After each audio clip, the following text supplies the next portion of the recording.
Glória a Deus, porque na graça nós já começamos a semana descansando, né? O domingo considerado o dia do Senhor, e antes trabalhava-se 6 para descansar o sábado, agora nós descansamos o domingo para começar a nossa semana. E é bom estar aqui, bom estar com vocês. Eu sou grato a Deus por cada oportunidade, sempre é um privilégio estar aqui, realmente servir a Igreja de Jesus, antes ao nosso Deus que tudo nos deu, e nós, em devoção, estamos aqui para render graças e honra, continuando a fazer isso ao nome dEle. Nós prezamos muito pela palavra. Na verdade, a Bíblia, ela conduz, ela direciona as nossas vidas. Diz o autor aos Hebreus que ela vai até onde a medicina talvez não consiga ir, porque é mais afiada, diz Hebreus, do que qualquer espada de 2 gumes. Eu gosto da versão A Mensagem, uma paráfrase da Bíblia que fala que é mais poderoso do que qualquer bisturi, ou seja, bem mais afiado.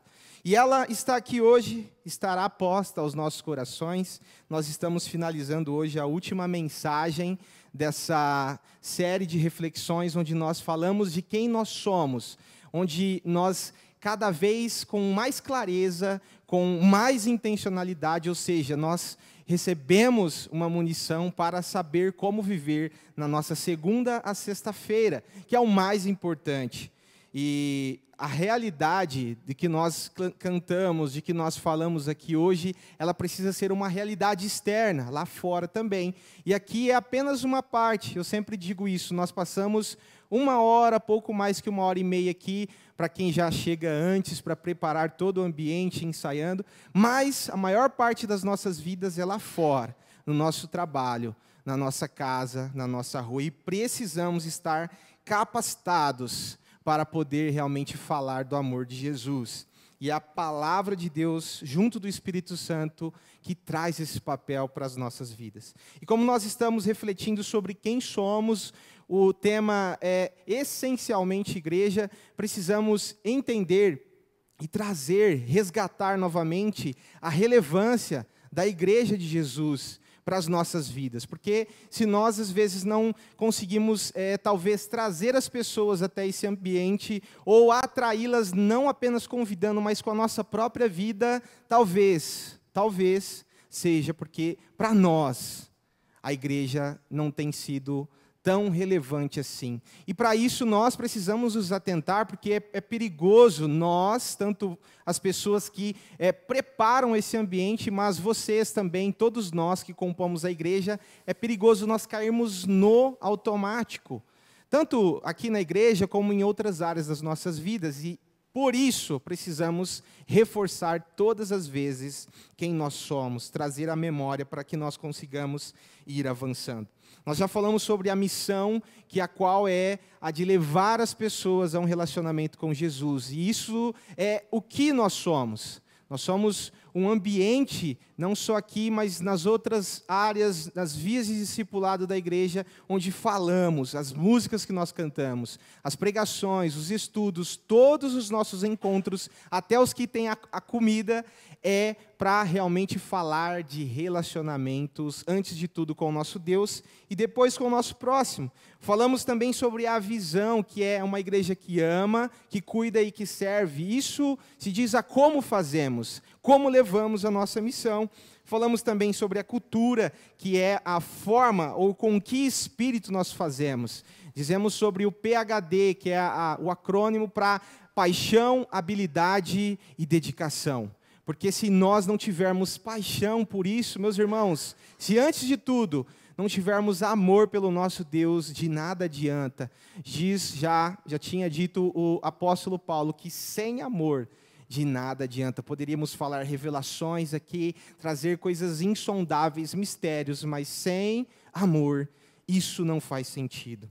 E hoje nós falaremos sobre a vida da igreja, fechando com esse sermão dizendo sobre o resultado de tudo isso, como que isso acontece de fato e como tem um impacto na vida das pessoas. Eu queria te convidar para abrir a sua Bíblia, por favor. Livro de Atos, Atos dos Apóstolos, capítulo 12. Vamos meditar em alguns versos aqui para falar sobre vivendo uma vida de igreja. Atos, capítulo 12, versos 1 a 5 inicialmente. Diz o texto: por essa época, o rei Herodes Agripa começou a perseguir violentamente algumas pessoas da igreja. Mandou matar à espada Tiago, irmão de João. Quando Herodes viu quanto isso agradava aos judeus, também prendeu Pedro durante a celebração da festa dos pães sem fermento. Depois lançou na cadeia, sob a guarda de 4 escoltas, cada uma com 4 soldados. Guarde bem essa parte. Vou repetir, sob a guarda de 4 escoltas, cada uma com 4 soldados. A intenção de Herodes era apresentar Pedro aos judeus para julgamento público depois da Páscoa. Enquanto Pedro estava no cárcere, verso 5, a igreja orava fervorosamente a Deus por ele. Pai, eu te louvo porque estamos aqui. Eu quero orar a Ti, ó Deus, mais uma vez. Sabemos que nós dependemos inteiramente da Sua graça, seja para a nossa salvação, quanto para a nossa santificação, quanto para mostrarmos o Teu Filho por meio de nós. Somos dependentes de Ti, ó Deus. E neste momento, não diferente de quando nós chegamos aqui, eu te peço humildemente, Espírito Santo, abra o nosso entendimento, coloque com clareza a Tua palavra santa, que o Senhor já pôs no meu coração, que o meditar do nosso coração e as palavras das nossas bocas sejam agradáveis a Ti. Obrigado, obrigado, Jesus. Amém. A vida, quando nós nos referimos a uma vida de igreja, ela é composta tanto pelos relacionamentos, e isso no que diz respeito a como nós vivemos, pelo que chamamos de disciplinas espirituais. E no verso 5, nós percebemos que nesse acontecimento aqui em Atos, depois de Pedro ter sido levado, preso, a igreja se colocou em uma posição de oração. E falando sobre a oração é uma das disciplinas espirituais que nos faz crescer enquanto comunidade. E muitos livros, eu já procurei vários que falam sobre oração, muitas pregações nós temos sobre o tema em questão, o que é orar, como orar melhor, quais tipos de orações, livros devocionais que contêm 365 dias do ano, uma oração ali, para que assim você adquira uma vida de oração. Lógico, tudo isso é muito bom, é válido, porém, se nós pararmos por aí, corremos um sério risco de cair no que nós chamamos de uma oração totalmente mecanizada e centrada em apenas resultados, ou seja, no que você está pedindo. Ok? A oração é uma conversa, uma fala que você tem com Deus, e isso todos nós precisamos saber. Amém? Só que, se nós pararmos apenas em métodos ou fórmulas que nos ajudam demais inicialmente, não vou negar, mas elas não são suficientes para nos manter e nos nutrir durante uma jornada de igreja. Falando de disciplinas espirituais, dentre todas elas, tais como jejum, meditação, estudo e leitura da palavra, a oração é como se fosse a ligação de todas estas, a cola. E é ela que liga o céu com a terra. E eu posso te afirmar, meu irmão, que a oração, e minha irmã, ela não muda tudo, mas antes ela te muda por completo. E ela começa do interior para o exterior. Jesus, ele trouxe um modelo quando os discípulos foram perguntar ao mestre em Mateus capítulo 6, como devemos então orar? Porque um pouco antes, ali no capítulo 6, Jesus está desbancando os fariseus que apenas apresentavam orações lindas, exteriormente maravilhosas, mas que por dentro aquelas palavras não tocavam o coração deles. No verso 10 de Mateus 6, Jesus, ele traz a frase, dizendo: venha o teu reino, seja feita a tua vontade, assim na terra como no céu.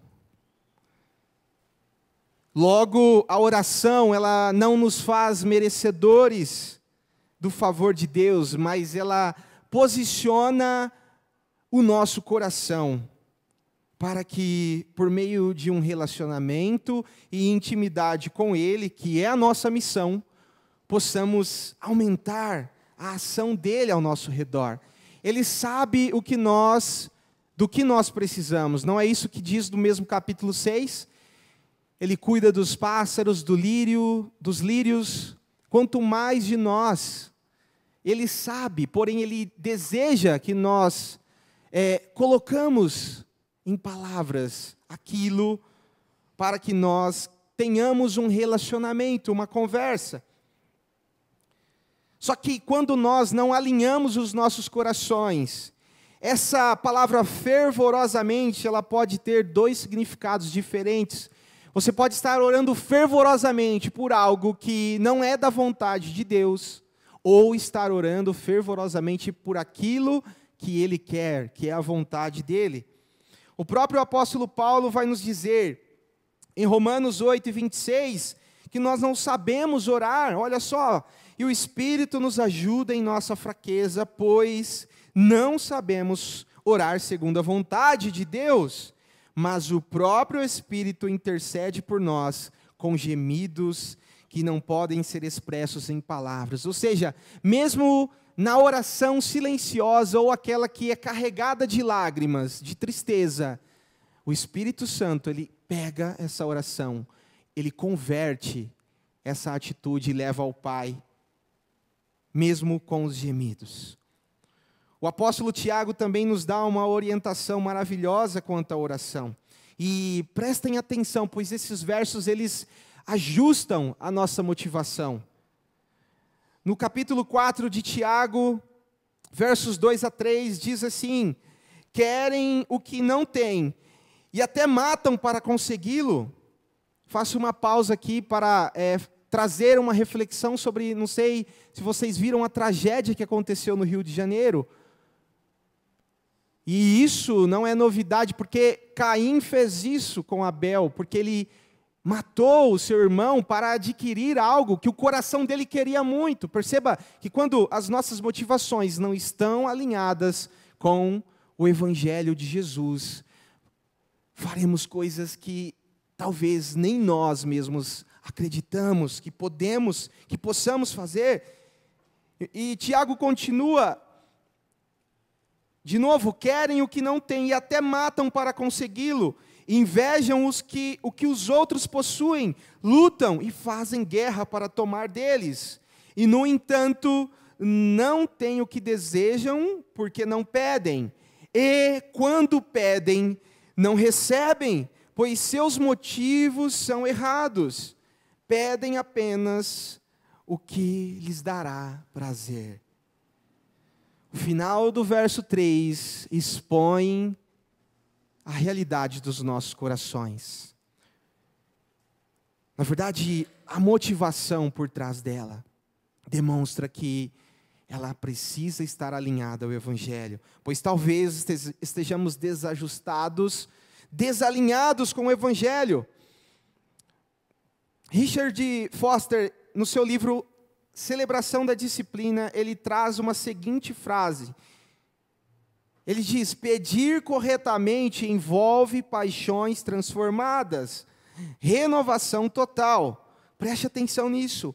Na oração, na verdadeira oração, começamos a pensar os pensamentos de Deus à sua maneira. Desejamos as coisas que Ele deseja, amamos as coisas que Ele ama. e progressivamente, ou seja, pouco a pouco, aprendemos a ver as coisas da perspectiva divina. E a palavra de Deus, meus irmãos, ela é como óculos, ela é a verdadeira ótica que nos faz enxergar a vontade de Deus, para que possamos orar, para que não somente orar, mas possamos antes disso desejar, para que possamos alinhar os nossos amores, o nosso coração, os nossos olhares, tudo na perspectiva de Deus. Enfim, a oração ela precisa alinhar o nosso coração com o de Deus. Porque talvez estamos em um ponto das nossas vidas em que nós não estamos orando tanto quanto orávamos antigamente. Até aqui então nós podemos definir que também orar, além de todas as definições de oração, orar é pedir a Deus o que está no coração dele. Eu lembro quando, na minha infância, perto da minha adolescência, quando eu ia orar, tinha na denominação em questão a reunião de oração, que era na igreja, os irmãos ajoelhavam e ali, oravam, tinha os hinos cantados. E quando a gente ia para a oração, eu ajoelhava ali e às vezes dormia, porque criança sabe como que é, mas eu estava ali ajoelhado e os diáconos ficavam passando, vigiando a porta. E quando nós víamos, quando o diácono vinha se aproximando, a gente começava a orar em voz alta, para ele perceber que nós estávamos orando definitivamente. Como se isso fosse um significado de oração. E o que nós precisamos tirar da nossa mente, que talvez esteja distorcido o significado, é de que orar nem sempre é falar em voz alta. Antes de tudo, é ter o nosso coração entregue a Deus. E é por isso que às vezes nós não gostamos tanto de orar, porque é penoso você, é claro, se submeter a horas de oração, como os pais da igreja faziam, como pessoas que nós conhecemos na Bíblia, como Daniel, que passava ali rigorosamente 3 vezes ao dia orando. Mas precisamos, como eu disse, por que nós não gostamos tanto de orar? Todo mundo odeia orar, não sei se você lembra daquela série Todo Mundo Odeia o Chris. Quando ele tentava resolver tudo sozinho e acabava sempre frustrado, todas as vezes, tanto querendo ganhar o coração da Tasha, se eu não me engano, as pessoas estão antenadas aqui. E muitas vezes em nossa vida de oração, se torna exatamente assim, um esforço isolado, que parece muito confuso, que nos cansa e não nos aproxima definitivamente de Deus, porque estamos lutando da maneira errada. Você já se sentiu assim, sozinho? Como que se o teto ou o céu fosse de vidro? Orando, mas sem saber se Deus está realmente ouvindo as suas orações, se você está orando certo, ou se está falando sozinho. Talvez, meu irmão e minha irmã, você já tenha até pensado, eu oro, mas parece que nada muda, que as coisas permanecem como estão. E o que vamos conversar hoje não é mais sobre uma receita, sobre como orar melhor, ou 5 passos para destravar a sua vida de oração. Não é isso. O que Deus quer nos mostrar aqui hoje é que o nosso coração precisa estar convicto que a verdadeira oração não é um roteiro mecânico, mas um relacionamento vivo que alinha os nossos corações com o coração dele. Eu vi um vídeo do John Piper, ele falando que ele postou lá, ele escreveu no ChatGPT pedindo uma oração, e a oração veio totalmente carregada de elogios a Deus. E expressões que ele nunca tinha até usado. Só que aquilo pode estar carregado de uma beleza exterior, porém interiormente, como é uma inteligência artificial, não tem sentido nenhum. E eu digo para você, para todos nós, que se nós desejamos sair daqui apenas com informações ou com um coração transformado, ou melhor, com um coração da mesma forma, precisamos mudar essa ótica. Nós devemos sair daqui com um coração transformado e ajustado ao propósito de Deus. E esse momento é para nós que Deus preparou, amém? E quando nós falamos sobre viver uma vida de igreja, a vida da igreja de Jesus, a exemplo da igreja primitiva, onde lemos esse texto, onde as pessoas estavam entregues, vida na vida, uma se preocupando com as outras. Nós podemos enxergar aqui alguns aspectos, algumas qualidades da vida de oração daquela igreja primitiva. E eu quero trazer, teríamos vários, mas eu quero ressaltar aqui 3, inclusive com a letra P, para nos ajudar a memorizar, ok? A primeira perspectiva, o primeiro aspecto, a primeira qualidade da oração, da vida de oração daquela igreja é o propósito. Eles tinham muito claro, e por isso eles oravam, eles viviam a vida na vida de modo fervoroso, como diz o verso 5. E diante de uma necessidade com um único propósito, alinhado ao propósito de Deus, que era o avanço da pregação do Evangelho, aquela igreja orava fervorosamente. A igreja primitiva, ela tinha um objetivo muito claro, que era interceder aqui pela vida de Pedro. Não só pela vida, mas pela libertação dele. E às vezes nós, enquanto comunidade, perdemos um pouco do significado real e achamos que quando nós vamos comunicar as nossas necessidades, estaremos atrapalhando a vida do nosso irmão. Quando que é pelo contrário, comunidade, nós devemos comunicar a nossa necessidade com o nosso próximo, porque é na oração, apresentando a Deus, acima de tudo, que a vontade dEle se estabeleça, que nós estaremos cada vez mais juntos e fortalecidos. Obviamente, a motivação, ela é alinhada por vida na vida. Se você só ouvir aqui as mensagens, as pregações e sair durante a sua segunda sexta e não praticá-las, pedir a ajuda ao Espírito Santo para conseguir praticá-las, não adianta nada. Nós podemos trazer uma exegese profunda, pesquisar o grego, o hebraico, trazer uma coisa que você nunca conseguiu enxergar no texto, mas se não tiver a intenção de viver esta mensagem, meus irmãos, vamos fechar as portas. Não faz sentido a igreja. Agora, se você pede todos os dias, Espírito Santo, me ajude a cumprir a minha missão, você precisa vestir a camisa. Nós precisamos ir e levar o Evangelho, a grande comissão. Isso aqui não fomos nós que inventamos, não estamos tentando reinventar a roda, não. Jesus, o nosso Senhor, já deu a missão. E precisamos ser intencionais. Ouvir a pregação, conhecer mais do nosso Senhor, alinha o nosso coração com o dele. Logo as nossas motivações, elas são corrigidas. Porque o homem, ele pende para o mal. Mas Cristo, com o Espírito Santo, nos ajuda a viver, a ter um coração trocado, um verdadeiro coração.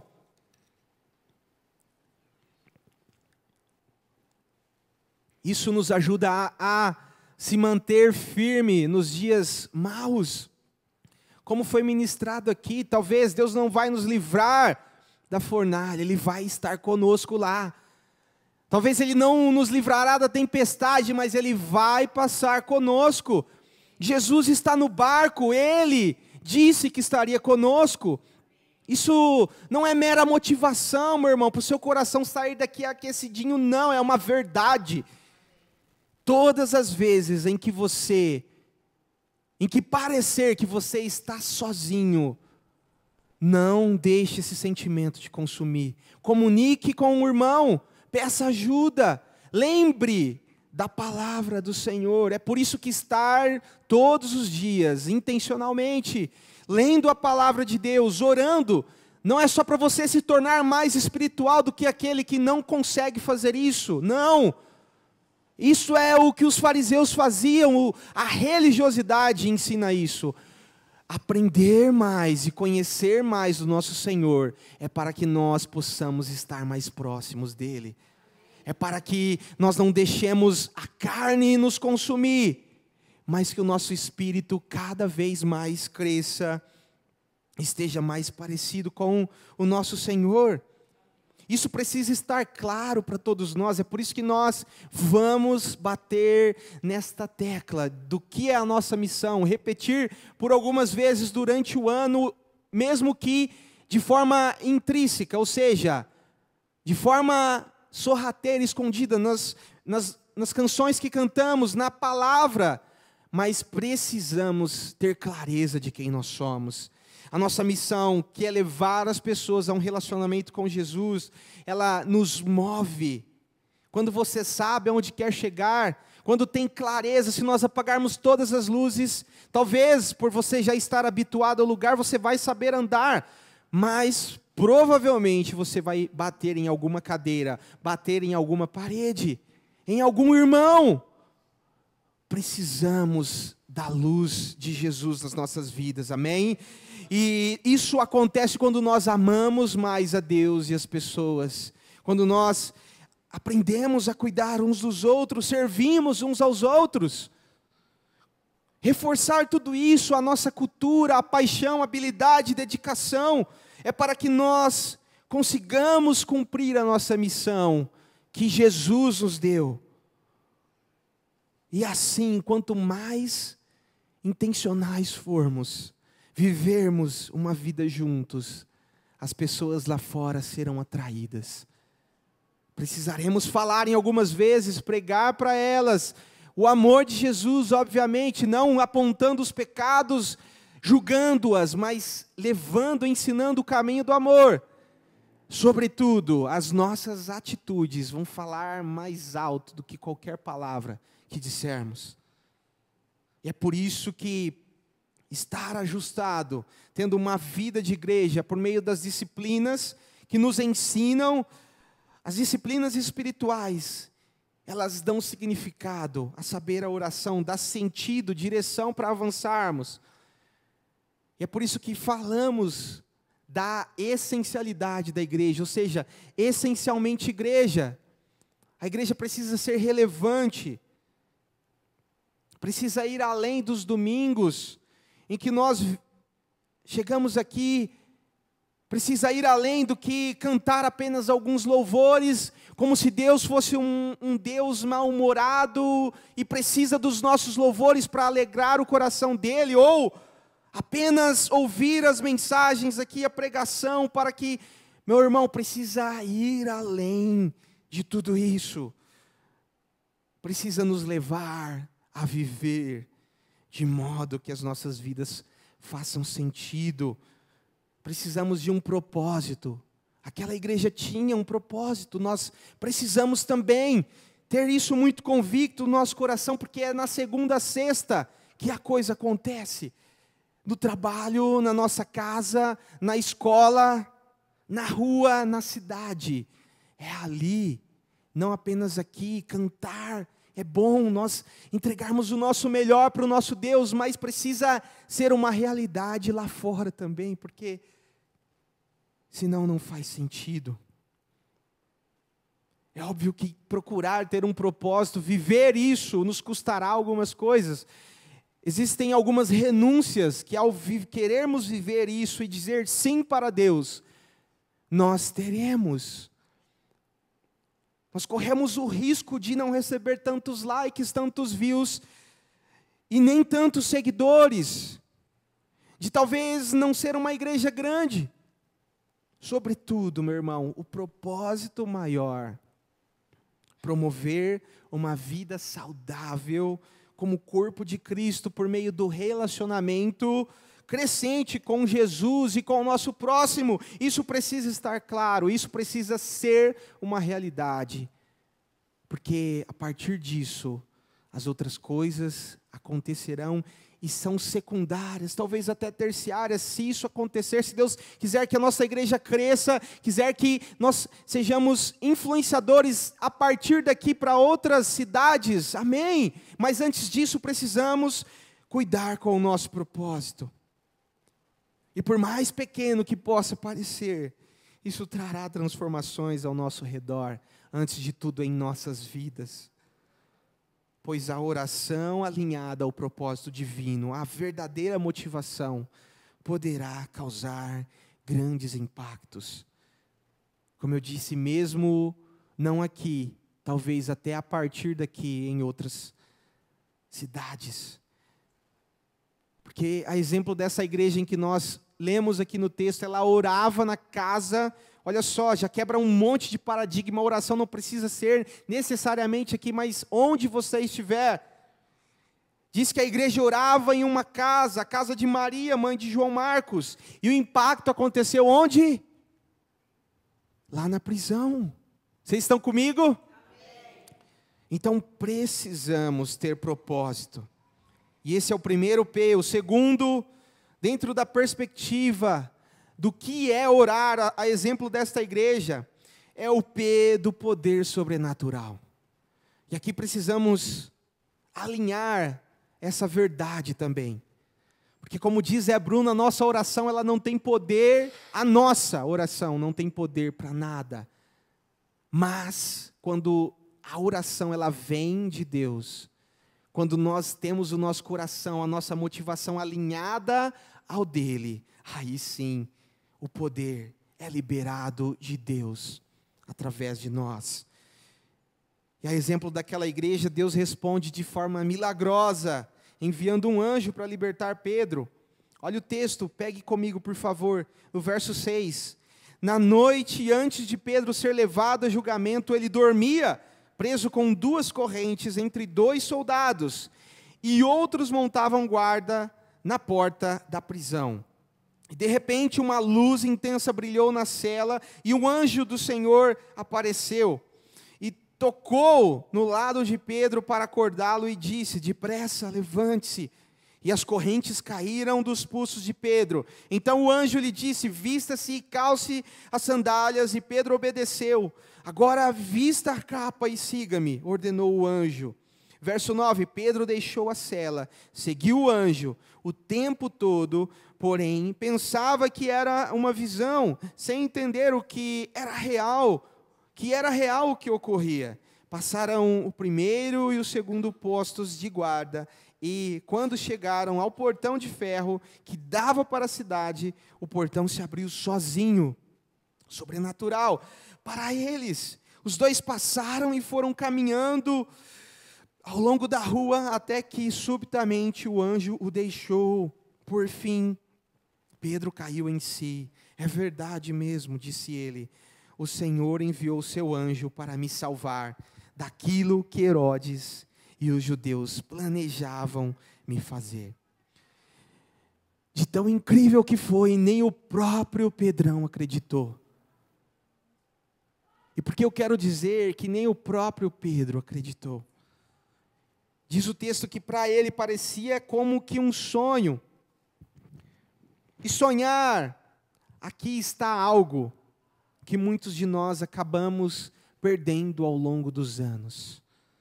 Talvez pelas dificuldades da vida, os desafios que nos assolam, acabamos nos esquecendo, como eu disse, vivendo no automático, diante das grades, das prisões que querem nos amedrontar, mesmo tendo um grande Deus, que é o mesmo e não mudou.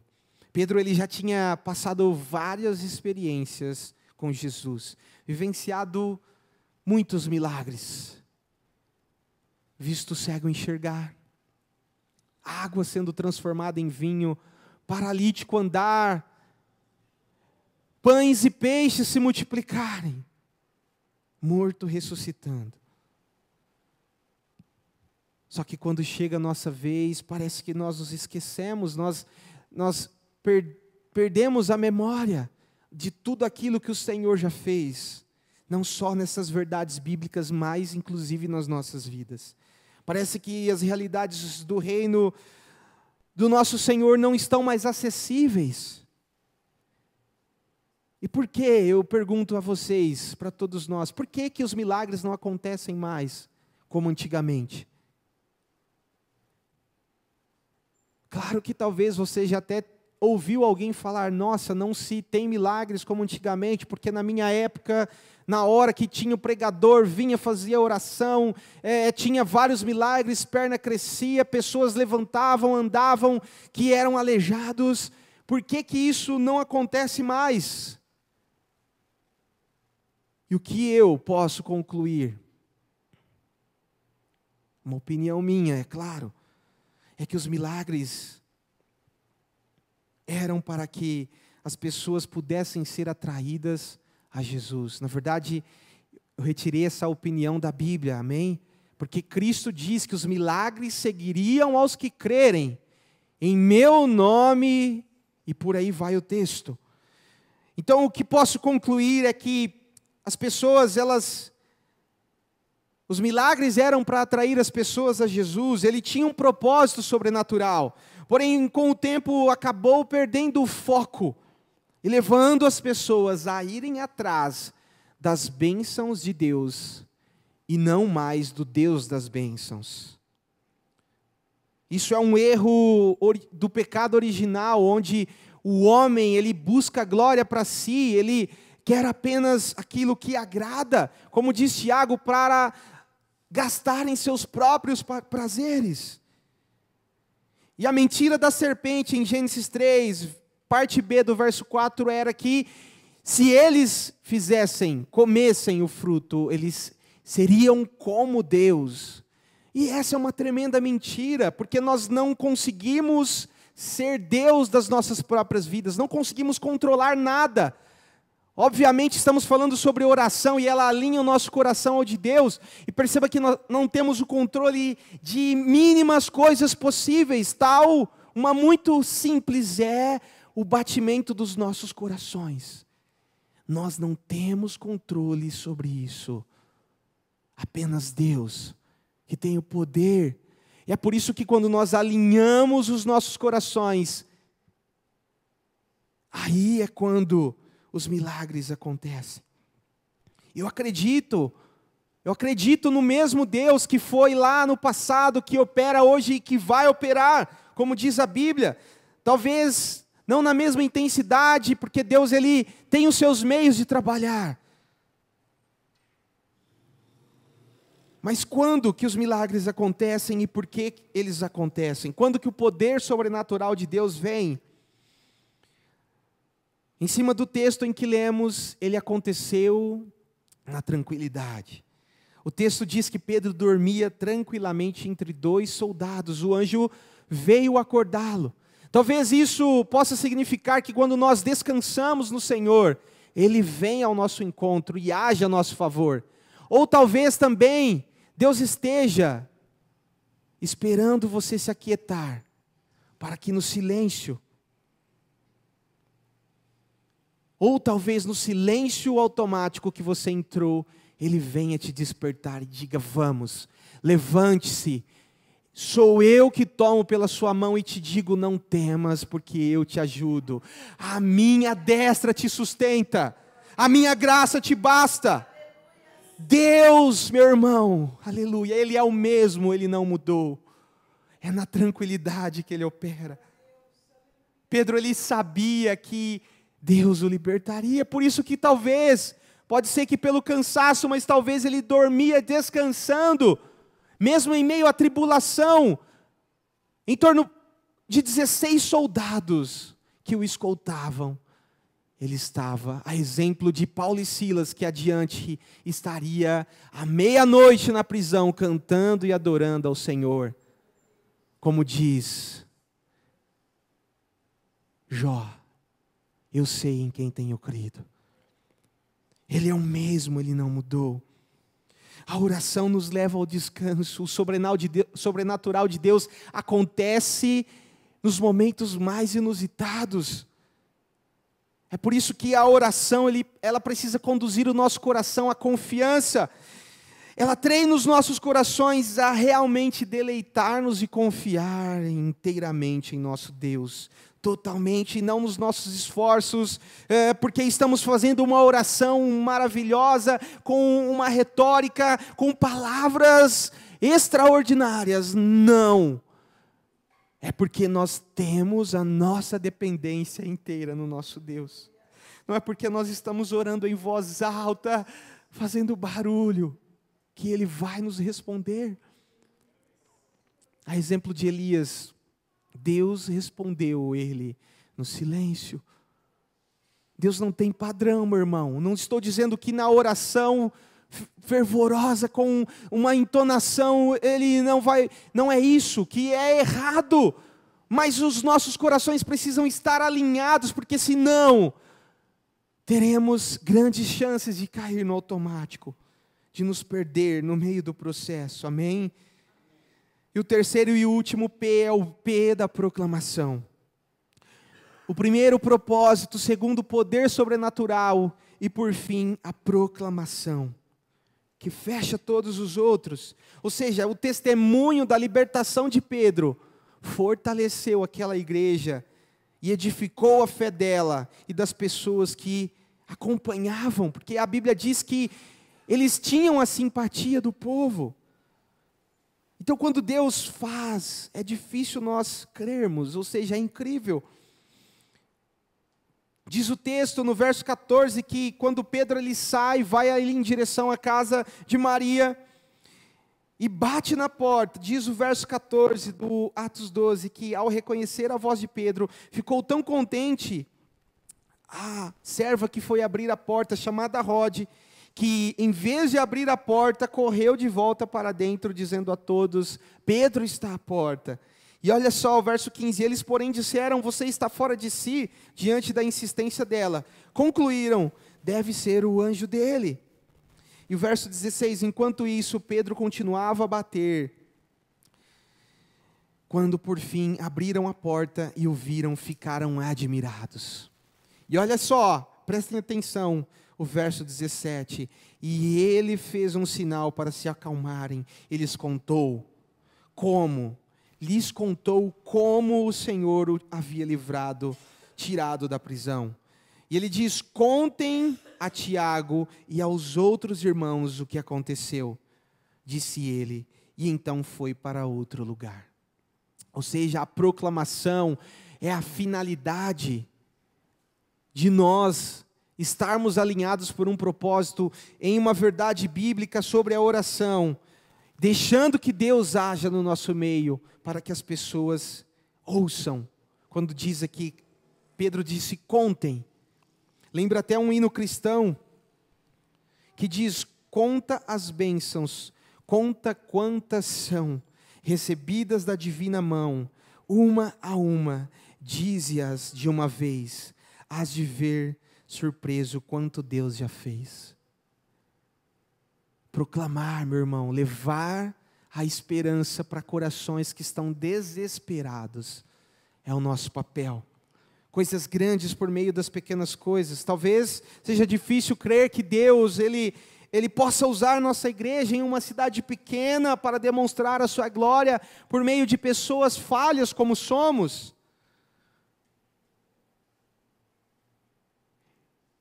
Talvez, mas não podemos limitar o poder de Deus, porque a proclamação, ou seja, falar das verdades, está ligado ao nosso propósito de saber o que falar, e ao conhecer, vivendo essas verdades, proclamando com as nossas vidas, a nossa igreja ela existe para que as outras pessoas se rendam a Jesus, crendo nele, e o recebam como Senhor, e assim sejam libertas das grades do pecado, das grades da morte.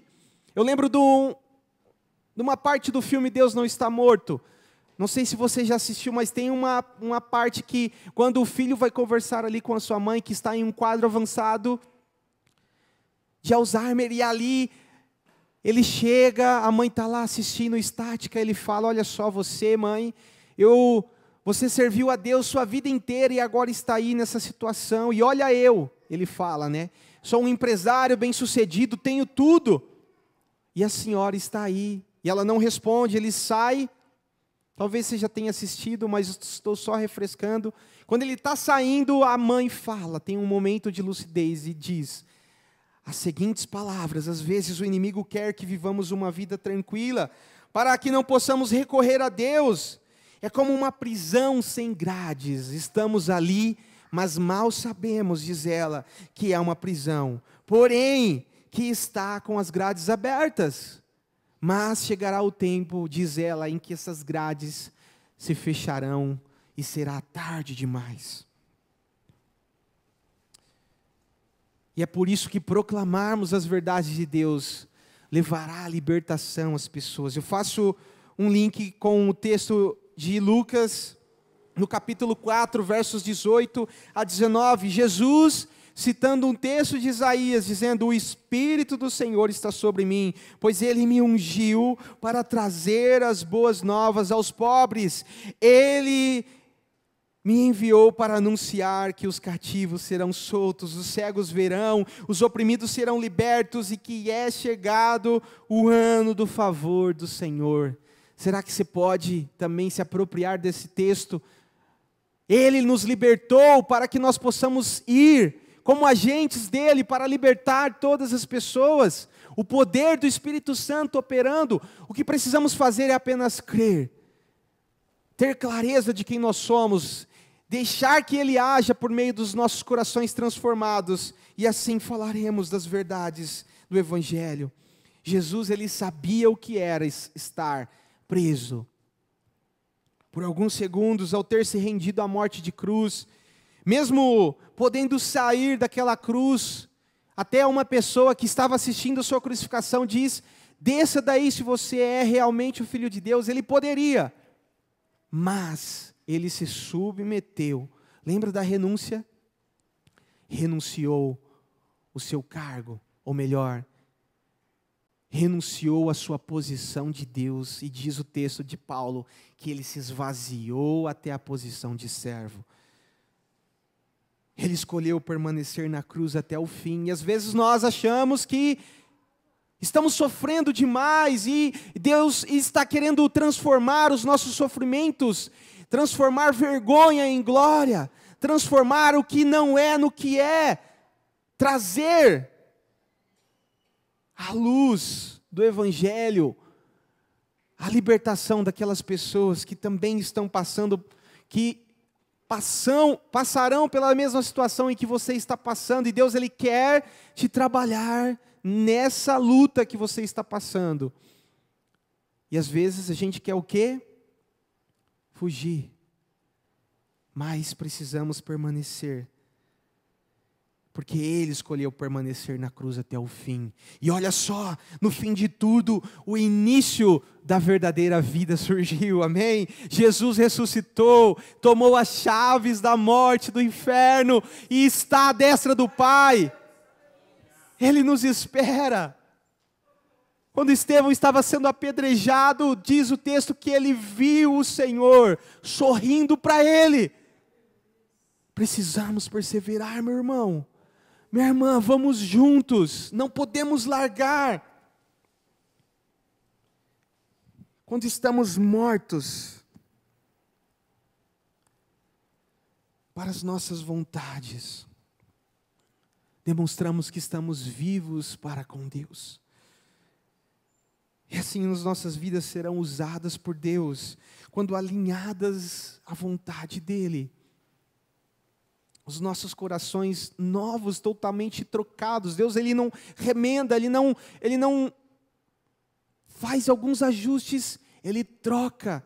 Por isso que, às vezes, nós lidamos com algumas atitudes nossas, com a ira, com debilidades que faziam parte da nossa antiga vida, e nos assustamos e falamos, espera lá, alguma coisa errada está acontecendo. Já diz um aqui que é quando você descobre que o velho homem ele sabe nadar.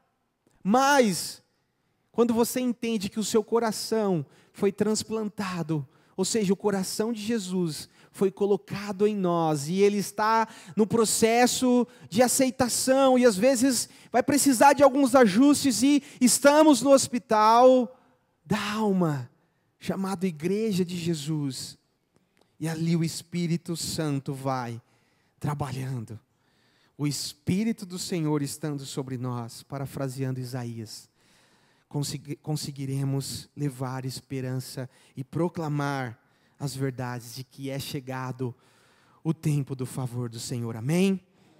E eu quero encerrar dizendo-nos que a oração ela vai nos levar a querer mais de Deus, alinhados à vontade dEle.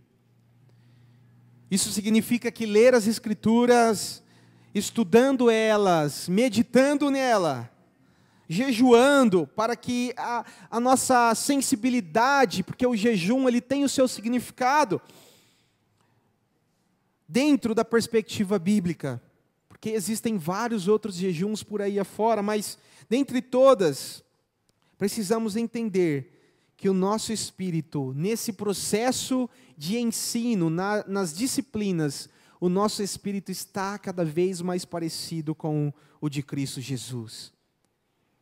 E nisto nós vivendo uma vida de igreja, que ora por meio de um propósito claro, por meio do poder sobrenatural de Deus, deixando Ele agir em nós, para que as pessoas possam crer e serem atraídas a Jesus, não a nós, não a Igreja Batista de Dobrada, mas a Jesus. Por fim, a proclamação intencional, seja falando com palavras ou com as nossas atitudes, transformarão a nossa vida de igreja. E aí sim resgataremos a relevância da Igreja de Jesus. Na verdade, falar de oração, que é uma das disciplinas espirituais, e de como nós podemos viver uma vida de igreja, foi uma introdução para o que nós teremos pelos próximos 3 meses.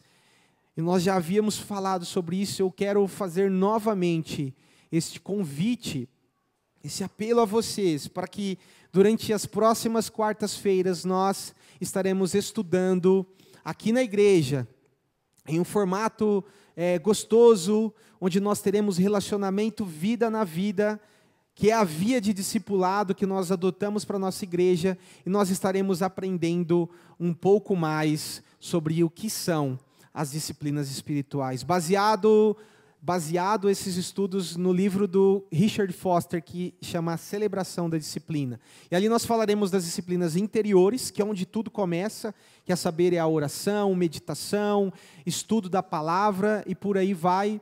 E também as exteriores, que diz a como nós podemos demonstrar isso por meio da submissão, por meio também do serviço, e são em torno de 12 estudos. E por fim, as disciplinas comunitárias. E eu quero te convidar a fazer um esforço para estar aqui todas as quartas às 19h30. Será um estudo bem mastigado, ou seja, bem fácil para entender, onde nós provocaremos mais o diálogo entre nós, sobre tirar dúvidas e tudo que surgir, e compartilhamento de experiências do que propriamente estudar. Leva esse nome de estudo, mas o intuito é de nós estarmos juntos crescendo como igreja. Então eu conto com todos vocês que puderem, obviamente, que não terão outros compromissos que já estão fixos, mas eu quero te encorajar, meu irmão, minha irmã, te desafiar na verdade. Deus está nos chamando para o novo. Nós estamos entrando, fazendo aniversário o mês que vem, 35 anos, e Deus Ele quer que essa obra continue. Ele está nos chamando para o eis que faço novo todas as coisas, para o extraordinário dEle, para que a missão dEle continue avançando, do qual o pastor Pedro e a pastora Anice, há mais de 30 anos atrás, 35 anos, disseram sim, e hoje estamos aqui, pela graça de Deus, mas através da vida deles. Então, eu quero te encorajar a permanecer, porque pode ser que você venha no primeiro, mas perca o segundo, por intercorrências, imprevistos, que é normal, mas faça um propósito diante de Deus. Se você acha que a sua vida não está boa como está, espiritualmente falando, assim como eu acredito que a minha não está, e por isso nós estamos nos movendo dentro disso, temos um time que está estudando, está lendo para trazer para vocês algo da parte de Deus por meio disso. Eu quero te encorajar. Vamos permanecer, vamos juntos fervorosamente, a exemplo daquela igreja de Atos, que o mesmo Espírito que estava lá, está aqui no nosso meio, e pode operar coisas infinitamente mais poderosas, sobrenaturais por meio de nós.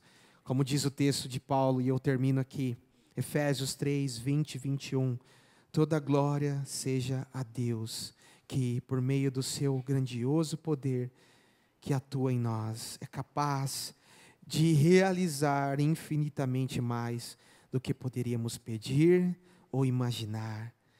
A Ele seja glória na igreja de Cristo, em Cristo Jesus, por todas as gerações, para todos sempre. Amém. Amém.